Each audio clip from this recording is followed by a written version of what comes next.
Hola chicos, ¿cómo están? Espero se encuentren los compañeros que puedan aislados en un autoaislamiento.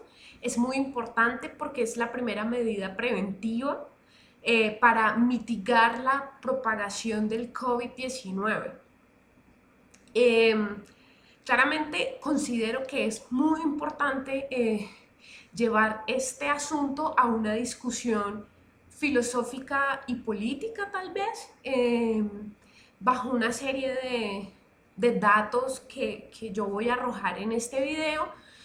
Voy a tomar una postura, ¿sí? Porque creo que dadas las circunstancias es importante tomar postura, pero pues también hacer una serie de preguntas.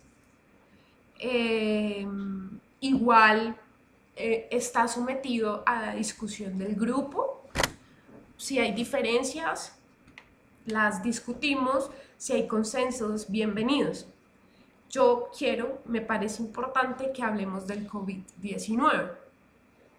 Elaboré un breve guión sobre unos datos, mis posturas y tres preguntas abiertas eh, para que lo analicemos juntos.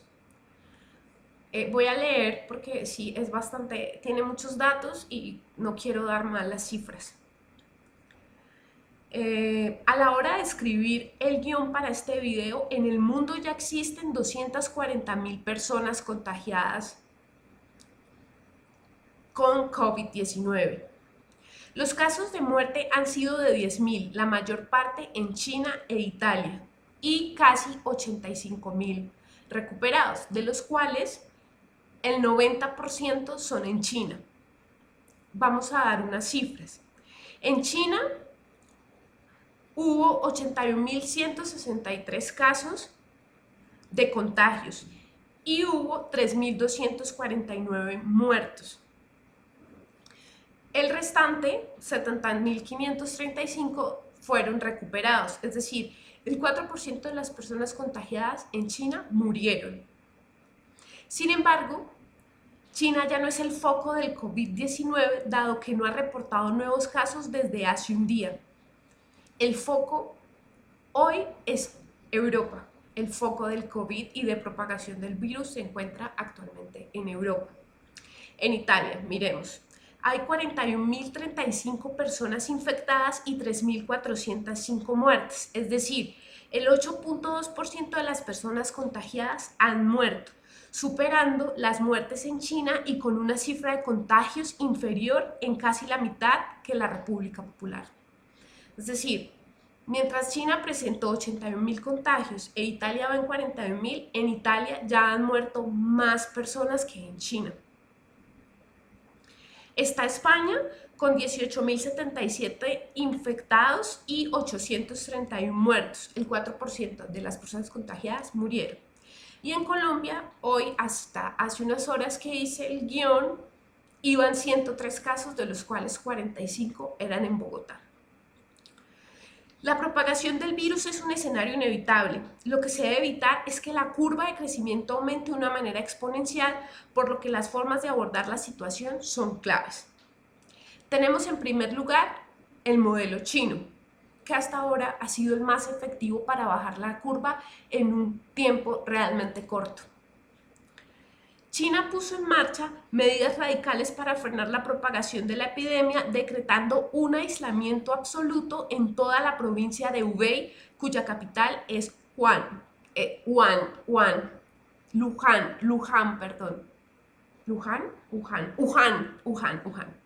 La capital es Wuhan.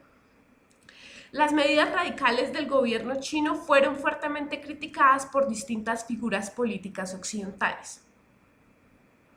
Sin embargo, podemos decir que han sido aparentemente un éxito, porque en 4 meses lograron controlar la propagación de la epidemia. Sin embargo, sí hubo un precio.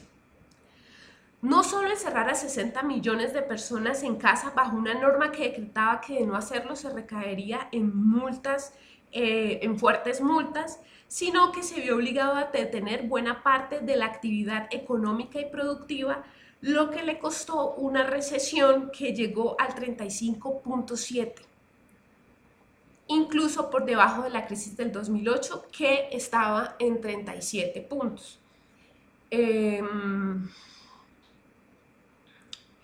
Ahora es la pregunta, o sea, la única forma que tuvo China para controlar la propagación del virus es detener todo tipo de actividad económica que no se considerara relevante para desarrollar las políticas de mitigación de contagio. ¿Tenemos nosotros ese músculo? No sabemos. Miremos el caso de Italia. En el caso de Italia, no se tomaron las medidas preventivas a tiempo y por lo tanto han tenido que optar por el aislamiento hasta el mes de abril, prohibiendo cualquier tipo de aglomeraciones en todo el país. Hasta ahora, la curva de contagios sigue en crecimiento y no han logrado, pese a las medidas, alcanzar el equilibrio para poder mantener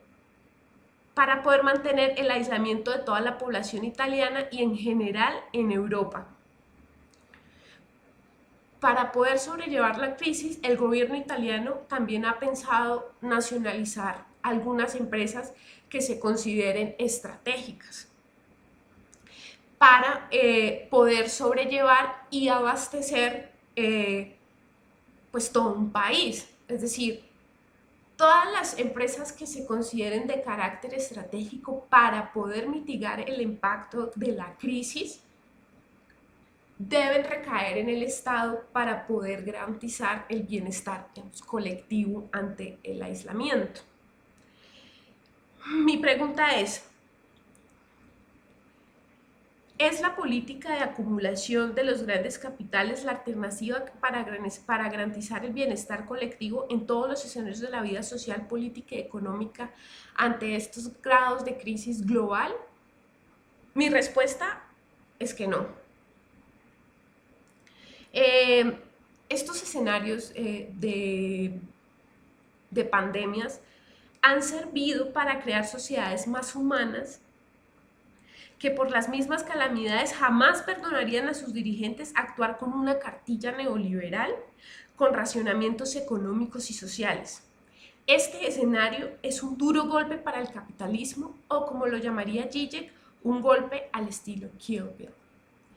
Es la escena cuando Beatrix le hace ustedes han visto esa parte cuando le hace aquí como en el corazón y como con 5 puntos, y si uno camina 3 pasos se muere.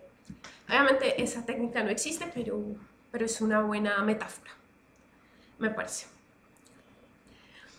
Al parecer, ha llegado el tiempo de la construcción de sociedades más solidarias y cooperativas que toman la bandera, puesto que las circunstancias así lo exigen. Esto implica que los mismos cambios empiezan a redireccionar los modelos económicos. De lo contrario, no existiría un Estado que sobreviva a crisis biológicas que hoy se dan con el coronavirus. Más adelante no sabemos. En Colombia, por ahora, las medidas han sido muy lentas y la curva de crecimiento del virus aumenta de manera exponencial. Sin embargo, cierres de colegios, universidades, aislamientos obligatorios y demás suspensión de escenarios de aglomeración permitirán revisar en algunos días cómo va la curva para determinar el siguiente paso.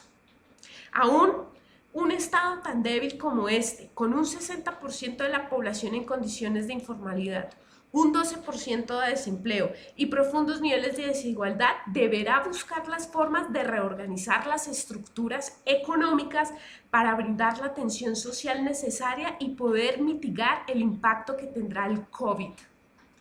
Ya que, según la resolución 417 de marzo del 2020, se esperan en el país un aproximado de 3.939.853 casos de infectados por COVID en Colombia, de los cuales 556.600 serán considerados como severos. Un 13% del porcentaje de contagios van a estar en estados absolutamente críticos y habría que revisar cuáles son los porcentajes de muertes de esos 556.000 que espera el gobierno. En la resolución, ahí está, y se las posteé. La necesidad clave, la necesidad de un músculo económico estatal, ¿sí? Porque es el único que puede evitar los monopolios, garantizar la redistribución en épocas de aislamiento, ¿sí? Y evitar el acaparamiento. Es el Estado, no hay otra opción, ¿sí? Igual, mi punto de vista está sometido a discusión. Entonces, vamos a ver, esta es la oportunidad, no suena terrible, es como el escenario perfecto, ¿sí? Para mirar qué es un Estado, qué hace un Estado, a qué le apuesta un Estado, a quiénes protege, ¿sí? Si en serio es una política democrática de participación y de protección al colectivo, o es una política basada en un proyecto o una cartilla neoliberal que primero habla con los empresarios y después, ¿sí? Que primero mira el criterio de rentabilidad y como segundo el criterio social, y no al revés, mirar cuáles son las necesidades sociales para hacer los acuerdos de rentabilidad. Ahí se los dejo. Gracias.